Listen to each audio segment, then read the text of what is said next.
Folks, it is late June in northern Italy, and much like every year, that means two things.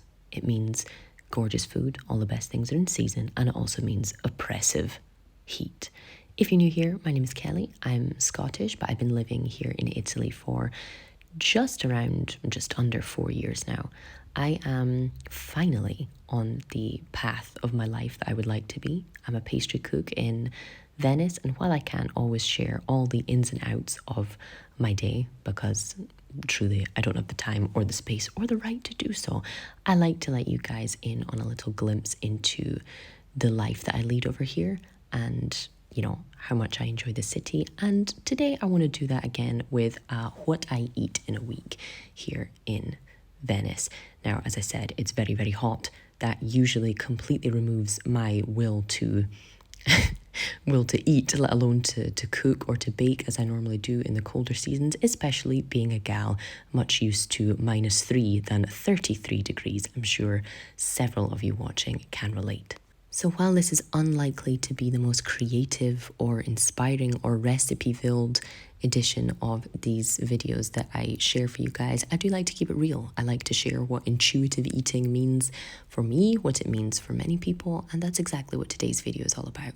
So I'm here to show you some of the best seasonal fruits and veg and some very kind of stereotypical summer meals, as well as a slight little adventurous twist in the middle of the working week, just to keep things nice and fresh in all this heat. So while I'm aware neither the calendar nor working week begins on a Thursday, this video does. And, what would you like me to do about that?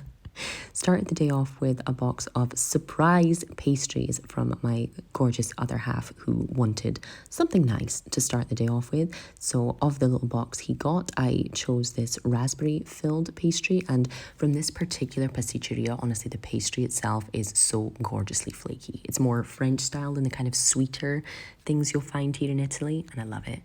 Went to the greengrocer and to the bread place nearby to go and get some things. Got myself a melon, and it was everything I wanted it to be. Also got some peaches. So lunch on this day was some mozzarella with olive oil and salt, some of that gorgeous melon, super fresh from the fridge, though honestly would have preferred it even more if it was from the freezer at this point. And also had it with these seeded breadsticks. Had some broken biscuits at work while I was making them, and work staff dinner was pizza this night. So I had my favorite with morlacco cheese, rosemary, honey, nduja, and tomato to die for. Friday morning, I met some of my friends for some pastries, unsurprisingly, and some coffee. Had a chocolate-filled one on this day with a little cappuccino.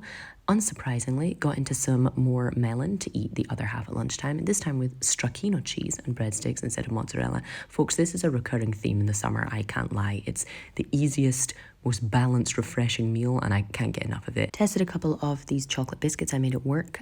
Staff dinner was some salad with some roasted chicken and a little bit of leftover pasta. I should point out, I do have to taste lots of things at work, but obviously can't, film them all, so there are creams and nibbles and bites of things that you may not see on film. The following morning, we found this rather suspicious looking bag of pastries on the kitchen table from my lovely other half's flatmate.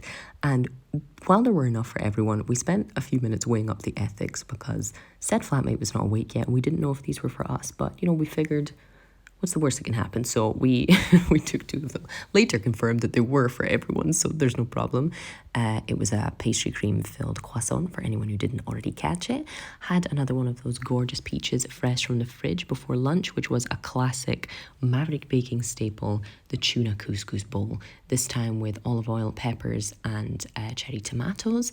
Had a couple of spoonfuls of stracciatella yogurt afterwards at work.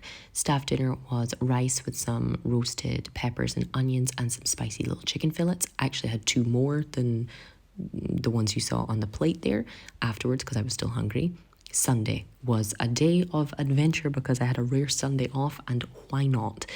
Started the morning off with a classic PB&J, just a couple of slices of white bread with some peanut butter, the kind of natural kind. I would love some more salt in it, but there really isn't much choice here in Italy when it comes to peanut butter, unfortunately, with some mixed berry jam, before heading off for a long but very enjoyable drive to the hills, the kind of start of the mountains here in Italy, to a place called Brent del Art. Stunning. Gorgeous. We'd seen photos of this kind of canyon part of it before and wanted to check it out for ourselves, so took along a picnic. This was a bresaola, mozzarella and rocket sandwich, and had a banana afterwards, probably the most scenic banana of my life, before completing this very long and hot walk. Afterwards, we treated ourselves to a much needed medicinal, if you will, gelato. Mine was stracciatella and coffee. And when playing board games with friends that night, had a ricotta and spinach pizza. The following morning was another working day. Actually, that's a lie. It was a day off. Had another PB&J, unsurprisingly. Again, very much a staple in the summer. Low effort, full fulfillment. Had the other gorgeous, fresh, cold peach from the fridge before lunchtime later on. And I was feeling something sweet for lunch. So I finished off the remainder of the stracciatella yogurt because we do not waste, and had some of these kind of chocolatey farro cereal flakes on top. I just wanted something along those lines, you know, not the most balanced of meals, but it's what I wanted. Also, my lovely Iranian friend brought me back some halva from her last trip there, and I'm obsessed. I could eat kilos of this stuff. If you never had it, it's like a kind of sweet sesame paste, and it's just to die for. Dinner was a very stereotypical caprese style salad, if you will, an enormous tomato with olive oil and salt, a ball of fresh mozzarella and some rocket, and of course some breadsticks, not to surprise any of you. Also had some more halva later on because I was feeling it. Tuesday, we began the day, rather unsurprisingly, with another PB&J. It's been a very peanut butter heavy week this week. Low effort lunch was another couscous bowl with tuna, peppers, chickpeas, rocket, some olive oil and some seasoning, all sugared together to make this lovely bomb of nutrition and fresh, refreshing things that would tide me over for work because my god, it is hot in the kitchen. Staff dinner was chicken with courgettes, some marinated peppers and some pasta salad. On Wednesday, guess what? Another PB&J for breakfast because, again, why not? Met a friend for coffee and I really fancied some kind of fresh fruit, but genuinely I only ate half and took the other half home because I just wasn't kind of feeling it all in one go. So I ate the other half at lunchtime with some, unsurprisingly, fresh mozzarella and some breadsticks. Folks, it truly is one of my more creative weeks. Also had some halva as a little snack, and for staff dinner or work we had an aubergine parmigiana, marinated peppers, rice and a little bit of chicken. And that is all for today, folks. Probably one of the more kind of simple and repetitive versions of these videos, but like I said, I like to keep it real with you all. I hope you enjoyed this one. Do let me know if you'd like to see more like this, and I will see you for the next one.